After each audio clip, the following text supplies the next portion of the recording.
Today I have the privilege of sending off our seniors and graduates, commissioning them, you all, to be proclaimers and doers of the gospel wherever God takes you next. So to our graduates, it has been our utmost pleasure to equip you in the Word, to study the Word and critically understand what the author's intent is, but also to train your ears to hear what God is actually saying to you, what He is calling you into action for, and ministering to your soul. It has been our honor to train you in prayer and to listen to God's word for one another, speak His love, peace, joy into those around you. And as many of you have stepped up here to share a word with the congregation, we encourage you to continue to grow in that faith and boldness as you proclaim who Jesus is and what He has done.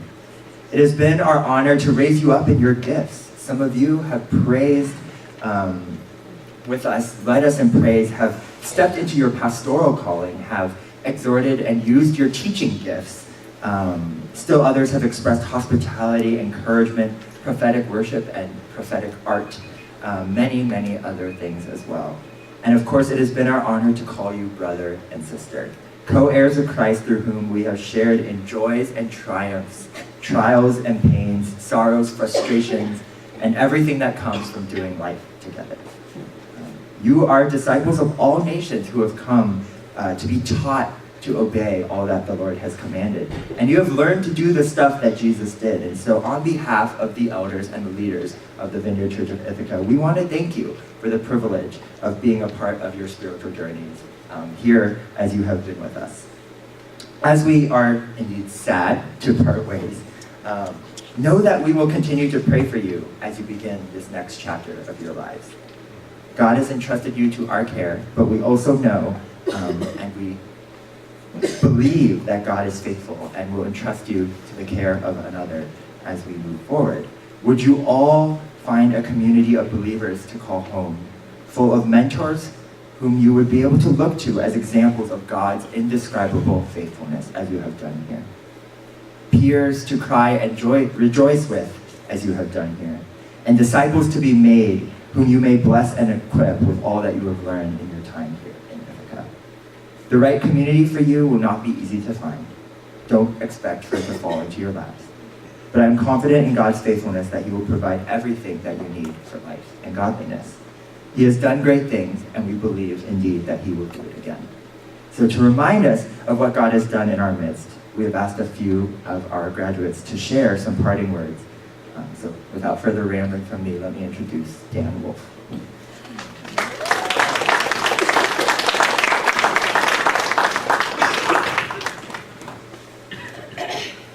Hello. So as a senior, I've been reflecting on my 4 years at college a lot recently. And so I think I'm going to share two big ideas that have been coming to mind as I've been reflecting.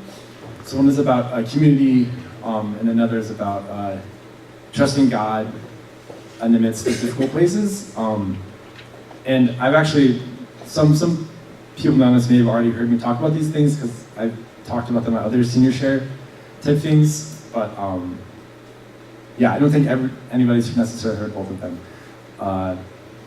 So first part about, I think, the biggest area of growth for me, or the area that's affected my growth at Cornell the most, is my involvement in Christian community. I grew up in a church. My dad was a pastor. So I was consistently inside of Christian community, but my youth group and my high school didn't really have anybody overlapping. So I wasn't able to gauge inside of like really deep Christ-centered peer relationships in that community. So coming into college, I think I had an expectation of those relationships that they would grow, and I'd find Christian community, but I didn't realize how central that would be to my growth in my pursuit of God. So I ended up with a group of Christians who were in my grade, in grades below me and above me too, but that group through Asian American University pushed me towards growing towards God, towards loving God, towards like pursuing God through prayer and through Bible study in ways that I had never been pushed before, and that caused me to grow significantly. So I guess that's, in reflection, that's a big thing I'm going to be taking forward, is how important it is for me to be in the center of Christ-centered peer community. So one of the reasons for having us seniors come up and talk is to give some exhortation to those younger than us based on our experience in college. So I want to do that for everyone who is younger than me, anyone who's, I guess if you're older than me too, this also works, but if you're like freshman, sophomore, junior in college, I want you to encourage you to continue to really lean into the communities around you, to be vulnerable in those communities, and to lead others, but also be willing to be led by others towards prayer, towards Bible study, towards engaging with the Holy Spirit, because I wasn't aware how much leaning on the people around me would help me grow and would draw me in towards Christ. So I want to also take an opportunity to just thank the Vineyard community also, because I think, especially starting junior year, when I was one of the older members of the fellowship, the community I found through this church became more and more important to me as I started to engage in kinship groups, and as I started to, well, I guess this past year started to be on the worship team. This church community has also become that for me, especially in the area of having people who are older than me pouring into me. So also, if you haven't found a church community, I know there's some people here visiting because of the baptisms. If you haven't found a consistent church community, I encourage you to do that, because that's been a huge area of growth for me consistently throughout college, is that I had people around me that I was engaging with, and people around me that were pointing me towards Christ. So community and growing closer to Christ in a community that was surrounded by like growing closer to Christ was like a huge part of my growth here at Cornell. That growth happened pretty consistently over the 4 years. The second point, this idea of growing through pain and through trial, and trusting God in the middle of that, was a little more isolated to my junior year, which if anyone, a lot of people know, who know me well, know that was a very difficult year for me. I was away in the fall in Los Angeles on an internship, and was really lacking community, and was really like struggling through that. And then in the spring, I was struggling with a lot of issues associated with depression, and that was a very difficult time. It was very dark. I had just like a lot of questions for God about like why I was there, how I ended up in that place. I shared this on Friday, but there's like a song called Your Will Be Done, by, actually is that the name? It's by Hillary Scott, and like the main idea of it, the opening line talks about how she followed what she thought God was calling her to, and she ended up somewhere that was very difficult that she did not expect. And I felt like that. Like I felt like I'd been pursuing God, and then I ended up in this really difficult place. It's been a year, I think. A lot of the struggle like lifted the summer after junior year. So it's been about a year since I was going through that time. And what God has made completely clear to me was like His faithfulness through all of that. I didn't understand what was happening then, and I didn't know where it was leading me to, but God used that struggle to grow me significantly in ways I wasn't even aware of at the time, that allowed me to be where I am today. That allowed me to learn to trust Him more, that allowed me to like find affirmation through engaging with him in solitude, which I'd never been able to do before. I always needed the affirmation through community and through the people around me. But then also led me to give like my future over to him in trust. So I'll actually be around next year. I'm staying next year with InterVarsity, and I'm going to be doing ministry on Cornell's campus and also some other campuses in upstate New York. And that happened through that trial. Like God led me to that. And I'm so excited for next year. It's going to be amazing. But like the trial God put me in led me to that. So I guess the other encouragement I wanted to give was that if you find yourself in a really difficult place, I'm sure many people who are in the congregation who are older than I am probably would say this exact same thing. But when you find yourself in a very difficult place, God has a plan for that, and God knows why he put you there. And even when you can't see that, you can trust in his provision. Even when that provision is through very small things, just sustaining you throughout that time as he grows you. And eventually he will bring you around to the purposes he has in ways that you understand better. And that was like a huge way that God grew me, was through putting me through that trial, so that I could learn to trust him more and trust him better. And I didn't like love that, but I think in hindsight I'm very thankful it happened. Which, yeah, is kind of a weird thing to say, but like, had it not been for those struggles, God would not have been able to move me to the place I am right now as quickly as he did. So I wanted to just exhort people to trust God through those things. So God's been really faithful to me at Cornell. I'm excited to be here again next year and continue to live that out by discipling undergrads through InterVarsity. And I'm excited to continue to be here another year, continue to be on the worship team, and continue to engage in this community. So thank you so much for being here throughout the time. Next, I want to invite up Ms. Amy. We'll have you next.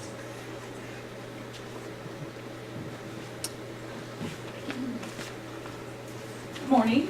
Good morning. I'm from the South, and so we, as Southern evangelicals, don't believe in time limits. So I brought my own director. She's going to yell, cut, that's wrap, and sit down immediately because I tend to talk too much.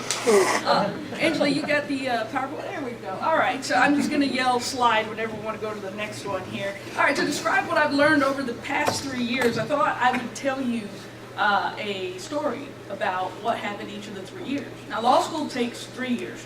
You're known as a 1L during your first year, and you're known as a 2L, 3L until you graduate. So during my first year, I believe that God really came to show me his love. And I'm going to tell a story real quick about what happened to me here at the Vineyard.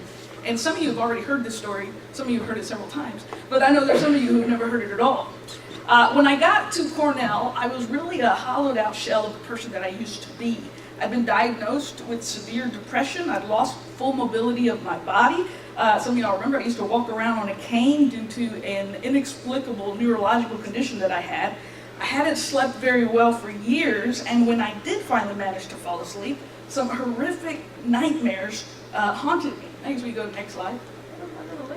Oh, next slide after that. I didn't talk about that. There. Well, the thing is, at night, my nightmares were so terrible that I would wake up drenched in sweat, shaking all over, and crying tears of absolute horror because of the wicked dreams that I just couldn't shake for years. They were as real to me as my hand is right now, and I experienced them. I didn't dream them in the normal sense, but I experienced terrible things that I would have to convince myself weren't true, like watching helplessly as my beloved niece and nephew, whom I helped to raise, you see, I helped to raise since they were little bitty, I had to watch helplessly as they were tortured in front of me. And I would scream and rush forward to try to stop it, but hands would hold me back, and I was I was completely helpless to stop it. Other dreams I had is seeing my mother murdered in front of me repeatedly and repeatedly. Now, these folks are alive and they're well and they're healthy, but these nightmares were so real that this was traumatizing to me. I would only sleep maybe 4 hours a night. I was working full-time as a public school teacher, taking courses at night to get into law school, and I hated every second that I would fall asleep. So it was any wonder that my body began to break down. So the spring semester of my first year of law school, we can go to the next picture here, I got here, and I just couldn't do it. After one semester in law school, I was hospitalized at Cayuga Medical because my therapist wasn't convinced that I would survive the weekend. In my desperation, I cried out to God. And I remember that a chaplain came into my hospital room, and I was praying, God, I'll give you one last chance. I'm desperate. I have nothing. If you're truly real, save me from myself. So, fast forward, I'm sitting in the middle of my now beloved kinship group, the first night that I was ever there. And I remember Pastor Ward asking if the group could pray for my body, because I was on a cane. So I nodded reluctantly, like, okay, well, I'm not going to say no to all these people that are staring at you. And they began to pray. And suddenly Pastor Ward stopped in the middle of the prayer, and he called my name. And I was confused because I thought we were praying. So, why is he calling my name? So I look up right into his kind eyes as he's searching my face, and then he asked me a question. He said, Amy, do you have trouble sleeping at night? Excuse me? How on earth do you know that? You don't know who I am. And I kind of laughed and nodded my head, and then in the gentlest voice, he just nodded and he said, is it because of the nightmares? You cannot tell me that there isn't a living God who reigns over us. My kinship group prayed over me, and for the first time in years, I slept like a baby that night, the whole night, and I've been sleeping ever since. Praise God. Woo! Next slide. Next, keep going until the 2L. So now we get to my 2L year. I survived the first year. Next slide. I get to my 2L year, and I think, oh my gosh, okay, lots of adventures happening in law school. God was about to show me something about the spiritual realm. Now this year had marvelous adventure. You can go to the next slide. The Lord blessed me with a trip to Israel that the law school fund did. God bless them. But I should have known that trials were coming, because after the first major event, you can go to the next slide, after the first major event of the year, there was a huge hurricane that hit my hometown in Houston. And I was sick with worry. But God protected my family. And then at the law school, you can go to the next slide, everybody started getting big jobs in New York City, but for some reason God sent me out to Iowa. All I know about Iowa is that they're really good at growing corn. But God had it all set up and organized for me. Even the bed and breakfast that I was staying in was wonderfully affordable. I bragged about that to my friends. What God didn't tell me, however, and He didn't even warn me, was that the bed and breakfast, which would be my home for nearly 3 months, was also the center of very powerful satanic activity. You can go to the next slide. See, over 100 years ago, in 1910, the Chicago Great Western train tracks ran right through where my bed and breakfast was. They aren't there anymore, but back then, a train that had a steel locomotive in the front and another in the back was traveling that line. And between the locomotives, there were some steel train cars, and there were about 2 wooden passenger coaches carrying women and children inside. 13 cars in total, not a lucky number. Now, usually wooden cars are at the end of a train line for safety reasons, but that day somebody made the very fatal decision to sandwich the wooden cars between all the steel cars and the steel locomotives. Well, after about 8 a.m., you can go to the next slide, the train goes through a cut. Oh, next slide, sorry. This right here is a cut, all right? That's what it's called. They cutting through the land, push the dirt off to the side. Well, the train goes through one of these, and somehow the lead locomotive jumps the track, and it instantly slammed into the soft clay sides of the cut. You can go to the next slide. And here you can see the pictures of that. These are actual pictures that they took on site there. This, to this day, is the biggest train crash that has ever happened in the state of Iowa. Now, I've got a newspaper clipping here describing exactly what it is that happened. And it said that the wooden passenger cars were telescoped between the steel cars. Now think, telescope, the way they used to have them, handheld, and when you're done with it, you close it, put it away. That's what they mean. You can go forward a few slides here. In the B&B, according to the reporting, it was so terrible, many of the people were unrecognizable and couldn't even be identified individually. Now, in the B&B that I was staying at, to this day, you can still hear the whistle of the train in the main house on the property. You can hear the train steaming along the tracks, stopping at Green Mountain, where I was at, to pick up a load of children, and then continuing on to the location of its wreck. And it starts really soft, and then it gets really, really loud to where you can't even carry on a conversation. And I thought, there's no way this is real, until you start feeling the whole house shaking. The TVs flicker on and off, the dogs are all hiding, the lights in the dining room dim, and then they return, and after a while, you start hearing things, wailing, crying, screaming, children looking for their parents. Most people run out of the house in horror at that point. They never see the things that start moving around and so forth. Now, I would never have believed any of this had I not been there personally last summer and heard and seen it all for myself. I wasn't staying at the house where this satanic activity took place, but I would eat my meals there. There were a lot of houses on this property. Now, I've got recordings that Pastor Ward gets a kick out of, but I'm not going to play them unless you ask me to in private, and I'll gladly show those to you. Yeah, I asked God, why on earth did you bring me here? Am I supposed to cast the demons out and cleanse this place?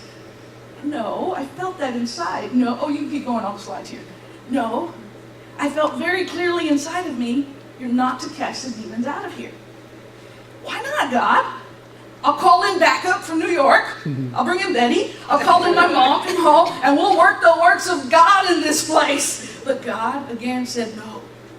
He had me focus on the owners of the bed and breakfast, and I knew. See, if you want the devil gone, if you want him gone, you have to want to make him gone. And the owners didn't want it gone. Now, the owner said she was a Christian, but she had Ouija boards and New Age material and things from World War II belonging to the Nazis and things that were taken away from the Jews. And she would probably show all this stuff off to anybody who came in the door. Well, one day I was in the main house eating dinner. I was telling the owners all about my long day at work, and both of the owners were sitting to my right. You're kidding. No, I'm not. I'm not going to get through this, but let me finish this story here. Both owners were sitting to my right. Suddenly I start hearing the soft but deep laughter coming from my left. I turn to my left, and there's nobody there. Of course not. The only people in the house were the three of us and then the dogs. And I was the only guest at that time. Well, the laughter kind of faded away, and I continued to talk. I was determined to finish and to ignore this demon in the house. Now, in my mind, I immediately went into prayer, covering myself in the blood of Jesus. Then I hear a sigh, real loud, like somebody is really annoyed and getting really, really angry. And then all of a sudden, I hear a voice saying, "Oh, be quiet already." I stopped talking, and then I turn to this disembodied voice where nobody is standing, and I say, "No." And then I turned back, and I continued telling my story to the people there. Now, I can hear more huffing and more anger, and almost like someone was stomping their feet. And all of a sudden, the voice starts shouting. So loud, it was so loud, the dogs were shivering. And it yelled, "I said, shut up!" I put my fork down, and I turned to the nothingness on my left, and I said, "No, you don't have any authority over me. I'll talk if I want to." And then I picked up my fork again, and I turned back to my hosts, who were wide-eyed. And I said, "Why are your eyes so wide? Don't you see this stuff all the time?" And the man shook his head. And he said, "We've never heard that voice before. We normally hear a little girl who calls me daddy, and we hear this girl Gina who's crying and looking for her children. This is the first time that we've ever heard a male voice before." Now, y'all, I've never experienced anything like this in my life. And I remember thinking, "God, what are you up to?" And very clearly in my spirit, he said, "War. You are here to learn about the war that is happening. It is real. And I'm calling you to fight in it." And I can't finish my story because I'm out of time. Director says move on. Go, do it. Keep going. All right. I love y'all. Y'all are wonderful people. One night, it was probably about 1 a.m., and the hostess, she calls me up and she says, "Amy, we have trouble. I'm coming over with a gun." What? She's at my door a minute later, and she hands me a loaded gun, and she says, sleep with this from now on. And I'm like, okay guys, let me break this down. Remember what I just said. She just handed somebody who has been diagnosed with severe depression a loaded gun. Guys, Satan came with that gun, let me tell you, because every single moment he whispered in my mind, do it. You don't even have to worry about the hassle of obtaining the gun. Do it. You deserve this. It's what you want. And I remember crying out to God, saying again, why did you bring me here? Was it to die? But God never fails. As truly as I feel my heartbeat now, I remember feeling the Holy Spirit say, put that gun in the drawer. Get it away from you. And I did. And I placed it in a drawer far away from me. And then immediately, the next day, God starts sending people to me. A couple came from Canada. They heard the train, they heard the wails, we prayed together. They said, why are you here? And I said, God won't let me leave. And then the Vineyard Church there, they had a vineyard there, they started praying for me. And the vineyard here was praying for me. And they started sending me these cute messages. Look at that. Look at that. And then God sent me a Christian counselor who demanded that I get rid of the gun immediately. And I did. Now you can imagine Satan was extraordinarily angry because he wants to kill, to steal, and to destroy. So I was working in my law office one day when my mom calls me from Texas, and she says, they say on the news that there are tornadoes. And I'm like, what? No, I'm working. There's nothing happening. She says, where are you going to hide if a tornado does show up? And the only place in the building, in my office is, well, the restroom. So I said, Mom, I'll go to the restroom. So I get back on the phone with the sheriff, and as I was talking, I start hearing ding, ding, ding, ding, ding. It's the front door to the office. And it's not supposed to go ding, ding, ding, ding, ding. It's supposed to go ding once. That's it. But it was going over and over and over again. And I immediately jumped up, hung up on the sheriff, and I ran to the bathroom. And I closed the door. And with one arm around the pipe and my leg pressed against the door, I dialed the phone number for the senior partner of the law firm.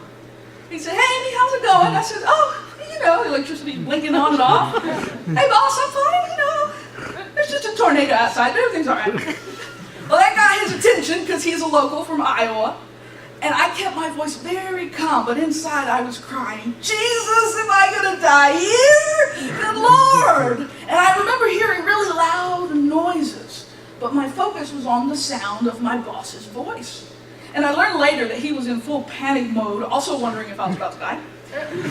But God bless him, he kept his voice very calm, and I focused on that. Moments later, I felt like someone was pushing the door, trying to get in. And I put my foot firmly against it. And it really, the lights at that point, they went out for good. And the ceiling tiles, which were just like this, they're made out of foam, began to fall. They didn't harm me because they're made out of foam. And my heart began to race. And I realized, I think I might die here. And what a noble death this is going to be beside a porcelain toilet. You and Elvis.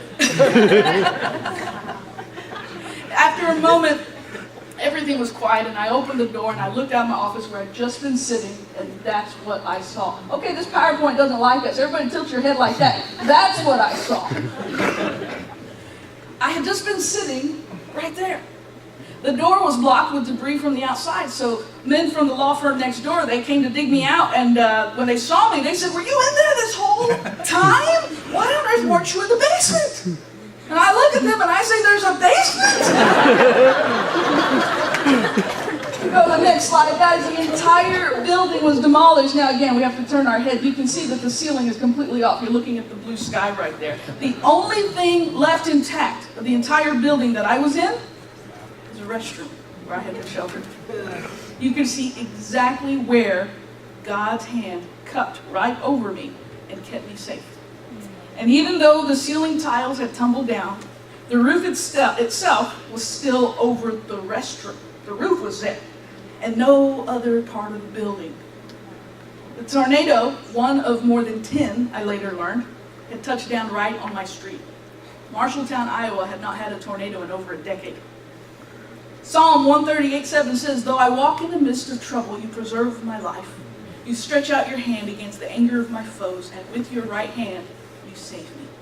The beautiful courthouse, you can go on here, the beautiful courthouse lost its bell tower, see there. Buildings that had stood for over 100 years were smashed. That building was built in 1860. Wooden buildings didn't even stand a chance. Brick buildings were completely decimated. And this tall building, that was right on my street where I was at. Vehicles, including 18-wheelers, were tossed like toys. But my Jeep, you can go to the next one here.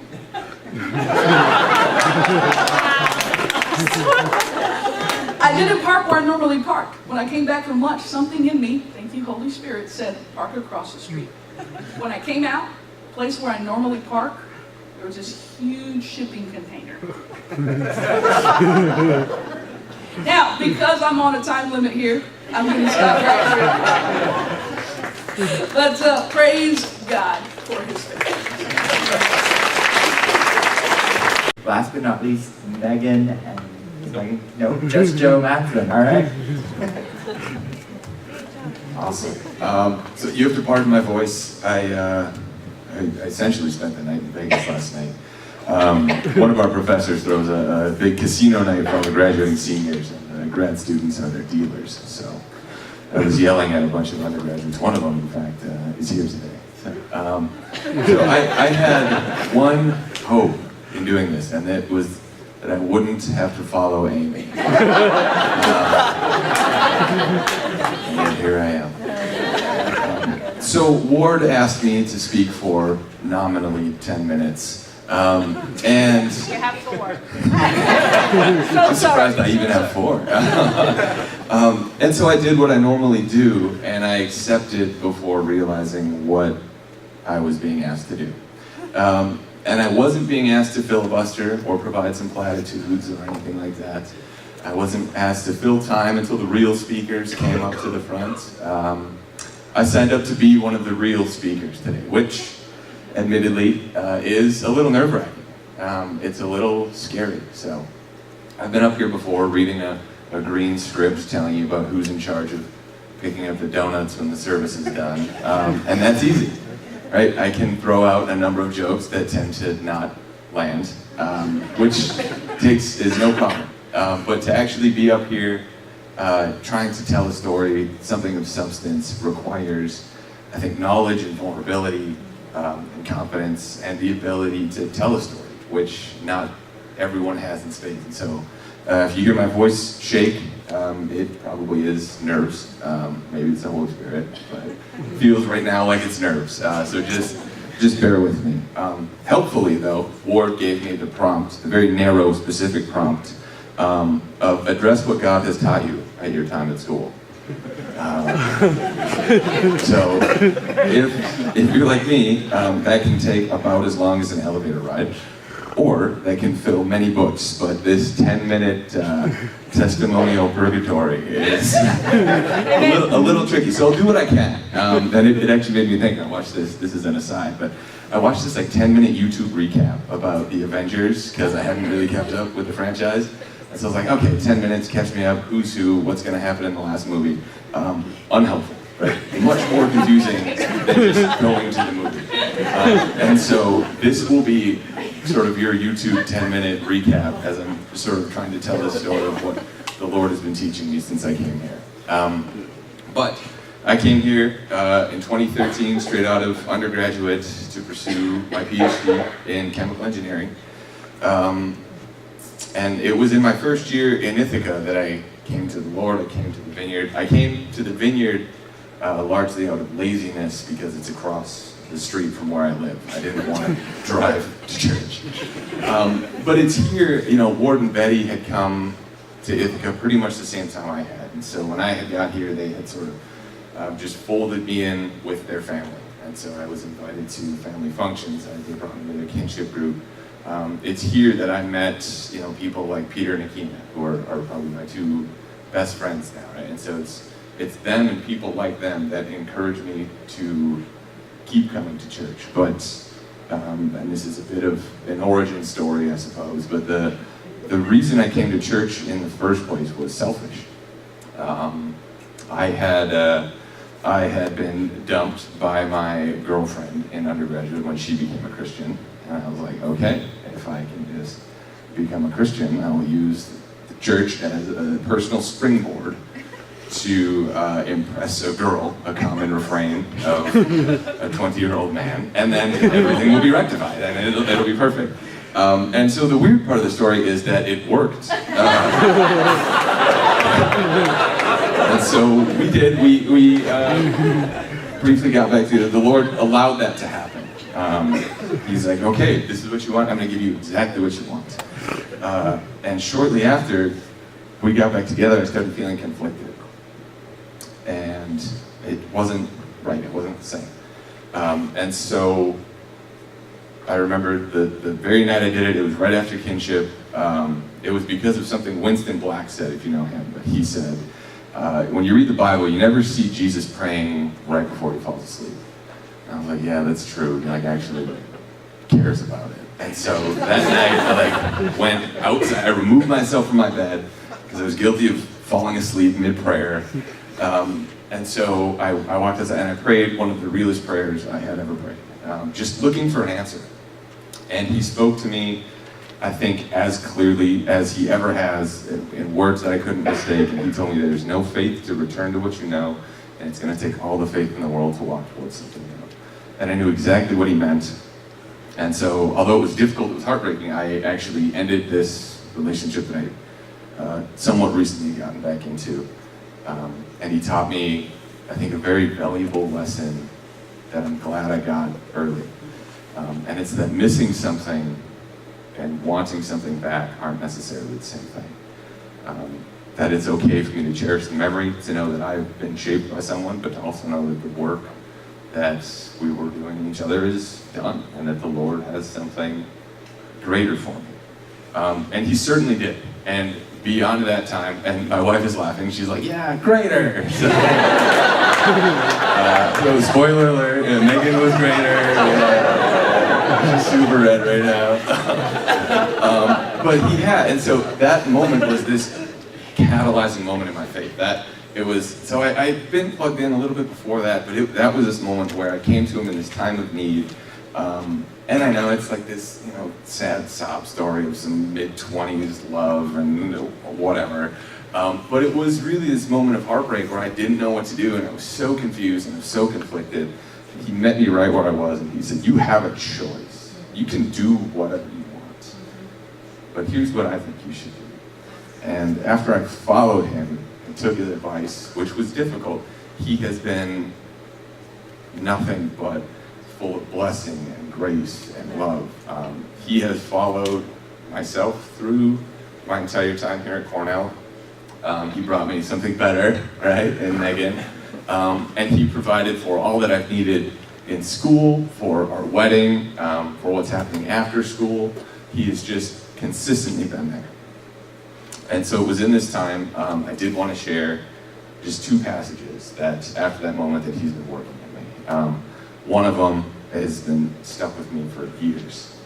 Galatians 2:21.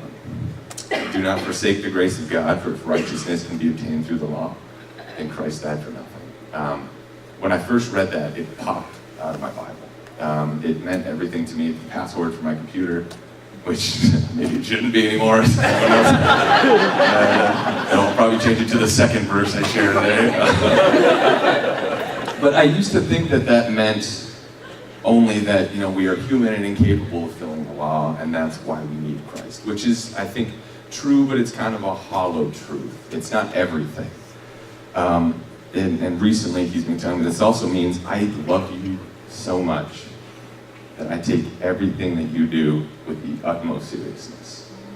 That everything that you do, if you mess up, you can't fix it.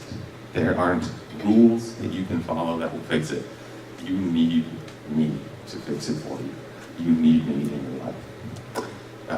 And that was hard at first because as an engineer, I'm wired with circuits and boards, and the emotions don't come naturally. I think Wart's preached on this before, engineers not emoting. And so that was something that it forced me to feel the Lord's love in a way that I hadn't really appreciated. I used to read that as something that, as a human, I am imperfect and I'm just not significant enough to be able to rectify these problems. this? And the Lord says, well, yes and no. It's more how much I love you rather than what you're incapable of doing. And that was a huge revelation for me.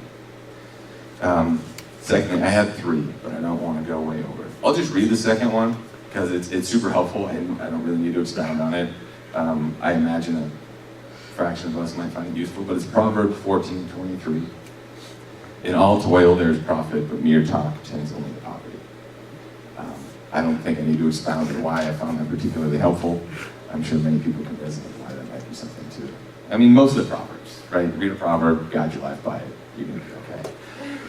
But the third one, the Lord has also been working in me recently. I mean, within the past couple months, this is just something I've been meditating on. Genesis 1:27. So God created mankind in his own image. In the image of God, he created them, male and female, he created them. And this has been something that has been telling me, it's been helpful to recognize why I do the things I do, whether it's action, inaction, reaction, why I behave the way I do.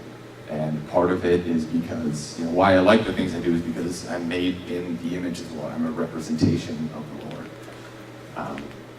But also that representation was twisted, right? Take a bite of the apple, things have been distorted. The greatest lie wasn't that you could be like God. The greatest lie was that Adam and Eve were convinced that they weren't already, that they weren't made in his image already.